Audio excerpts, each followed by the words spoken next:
আরে ও কানাইদা, হোটেলে খাবার মতো কি কি আছে জলদি করে দাও তো, আমার যে খুব খিদে পেয়েছে।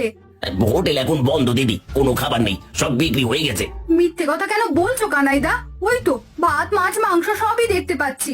ওগুলো বিক্রি হবে না দিদি, ওগুলো আরেকজনের অর্ডার করা খাবার। আর যাও অন্য কোথাও যাও। এই গ্রামে তো আর কোনো হোটেল নেই দাদা, দাও না আমাকে কিছুটা ভাত আর মাছ খেতে। দিতে পারি, তবে এক শর্তে, সব খাবার দ্বিগুণ দামে কিনতে হবে। কি পারবে নাকি?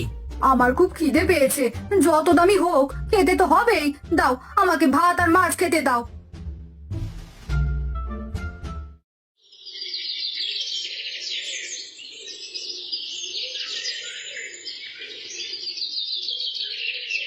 এই আসুন আসুন, গরম গরম ভাত খেয়ে যান, সাথে মাছ মাংস ডিম সব আছে। আসুন আসুন, একেবারে সস্তায় ভাত খেয়ে যান। আরে এ কি, গ্রামে নতুন ভাতের হোটেল খুললো কবে? আজ থেকে খুলেছে খুড়ো, আসো একবার সস্তায় ভাত খেয়ে যাও। সত্যি বলছিস নাকি? সব খাবার সস্তা? হ্যাঁ খুড়ো, সব খাবার একেবারে সস্তা। ভাত 10 টাকা, মাছ 20 টাকা, আর মাংস 30 টাকা। ওরে এ তো দেখছি জলের মতো সস্তা। দে দে দে, আমাকে জলদি করে মাংস দিয়ে ভাত দে দেখি। ও খুড়ো, তুমি খেলে আমি একা দাঁড়িয়ে থাকবো কেন? দাও দাও, আমাকে মাছ দিয়ে ভাত দাও দেখি। ঠিক আছে হরি কাকা, তোমাকে এখনই খেতে দিচ্ছি, তুমি বসো। কিরে কানাই, তোর কথা মতো সব খাবারের দাম তো দ্বিগুণ করে দিলাম, কিন্তু এখন তো একটা পিঁপড়ে আর আমার হোটেলে খেতে আসছে না। আসবে কর্তা বাবু, আসবে, একটু অপেক্ষা করেন, সবাই আসবে। আরে বলতে না বলতে দেখছি একজন চলে এসেছে। তা তোর কি লাগবে বলতো? আগে আমার মশলা লাগবে। হোটেলের মশলা কাল কম দামে কিনে বেশি দামে বিক্রি করেছি, আজ আরো মশলা নিতে এসেছি। কি এসব তুই কি বললি? অত ছাড়া কানাই, তুই কিনা আমার হোটেলের মশলা চুরি করে বিক্রি করেছিস? দাঁড়া দাঁড়া, অত ছাড়া তোকে আজ মজা দেখাচ্ছি। কর্তা বাবু, আমার কথাটা তো শুনেন, আমি কিছুই করিনি। ওরে বাপরে, অবস্থা একদমই ভালো দেখছে না। জয় বাবা, আমি বরং পালাই। দাঁড়া, অত ছাড়া কানাই, আজ তোর রক্ষে নেই, তোকে আমি আজ মেরেই ফেলবো। শেষে কিনা তুই আমার হোটেলে চুরি করেছিস। কর্তা বাবু, আমাকে মাফ করে দিন, আমায় ক্ষমা করে দিন।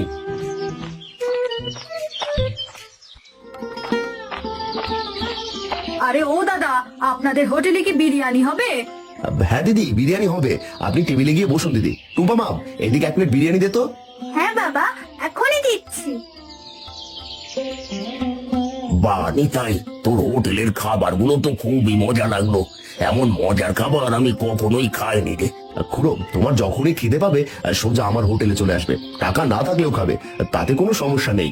তোর মতো ভালো মানুষ হয় না রে নিতাই।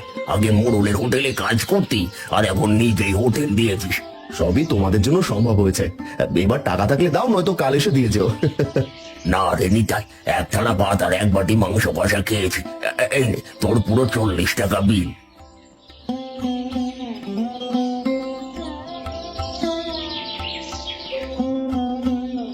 বাবা, বিকেল হয়ে এসেছে, আজকের মতো তো কাজ শেষ। এবার আমি তাহলে বাড়ি যাই। বাড়িতে গিয়ে গাছগুলো যে আবার জল দিতে হবে। হ্যাঁ টুম্পা মা, তুই তাহলে এখনই বাড়ি চলে যা, আমি দোকানে সবকিছু গুছিয়ে এখনই চলে আসছি।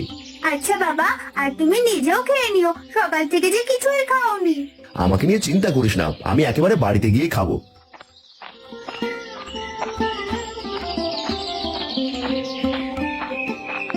আরে কর্তা বাবু, আপনি হঠাৎ আমার হোটেলে কি মনে করে? নিতাই, আমি তোর কাছে ক্ষমা চাইতে এসেছি। না জেনে বুঝে আমি তোকে দোষ দিয়েছিলাম, তুই আমাকে ক্ষমা করে দে।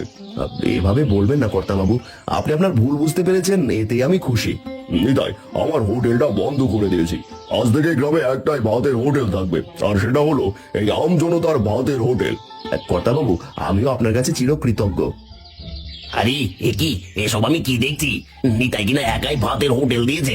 না না না না, বিষয়টা তো আমার একদমই ভালো ঠেকছে না। ওর এত বাড়বড়ন্ত হলো কি করে, সেটা তো আমাকে জানতেই হবে। তারপরে নিতাইকে আমি ঠিক ডেকে নেবো। অত ছাড়ার জন্য কর্তাবাবু আমাকে আজ খুব মেরেছে, এর বদলা আমি নিজ হাতে নেবো।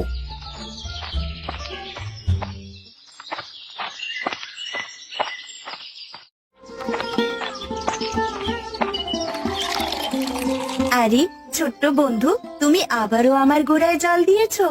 হ্যাঁ, এখন থেকে আমি প্রতিদিন তোমাকে 2 বার জল দিতে আসবো, কারণ তুমি আমাদের অনেক বড় উপকার করেছো। তোমার এই উপকার আমরা কখনো বলবো না। তুমিও কিন্তু খুব ভালো টুম্পা।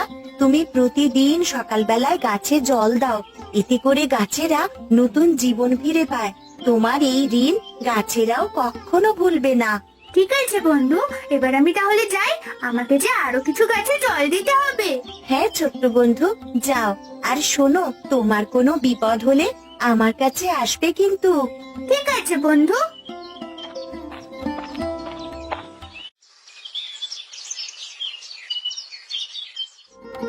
গিন্নি দেখো, আজ হোটেলে সস্তায় মাছ ভাত বিক্রি করে কত টাকা আয় করেছি।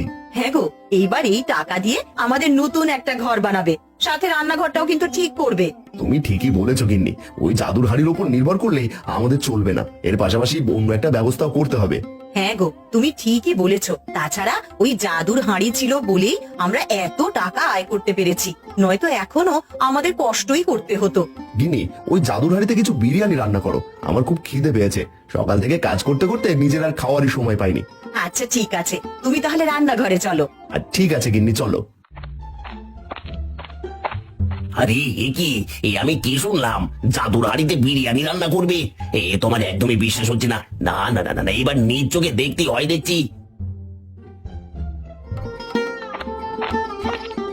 গিন্নি, হাড়িতে এবার কিছুটা জল ঢেলে দাও, টুম্পা আমাদের যেভাবে বলেছে সেইভাবেই কাজ করতে হবে। হ্যাঁ গো, আমি এখনই জল ঢালছি। ওগো দেখো দেখো, বিরিয়ানিতে হাঁড়ি একেবারে ভরে গেছে, এবার চলো তোমাকে খেতে দিই। হ্যাঁ গিন্নি, তুমি আমার আর টুম্পার জন্য 2 প্লেট বিরিয়ানি নিয়ে এসো, আমি ঘরে যাই। হ্যাঁ গো, আমি এক্ষুনি নিয়ে আসছি, তুমি যাও।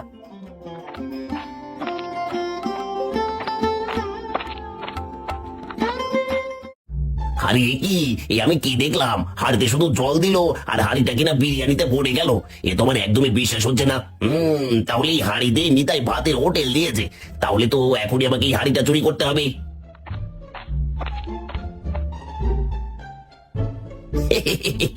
এখন থেকে এই হাড়িটা আমার, আজ থেকে আমি যাই খেতে চাইবো এই হাড়ি আমাকে তাই দেবে।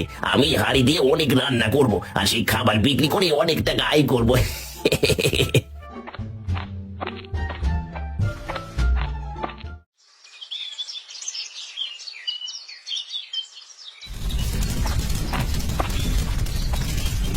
এই তো আমার চুলোয় আগুন জ্বলছে, এবার এই চুলো ওই জাদুর হাড়িটা বসিয়ে দিই। জাদুর হাড়ি বিরিয়ানি দাও তাড়াতাড়ি। আরে এ কি, বিরিয়ানি রান্না হচ্ছে না কেন? জাদুর হাড়ি বিরিয়ানি দাও তাড়াতাড়ি। আরে কি সব আমার সাথে কি হচ্ছে? বাঁচাও, কে কোথায় আছো? আমাকে বাঁচাও, আমি মরে যাচ্ছি, বাঁচাও বাঁচাও।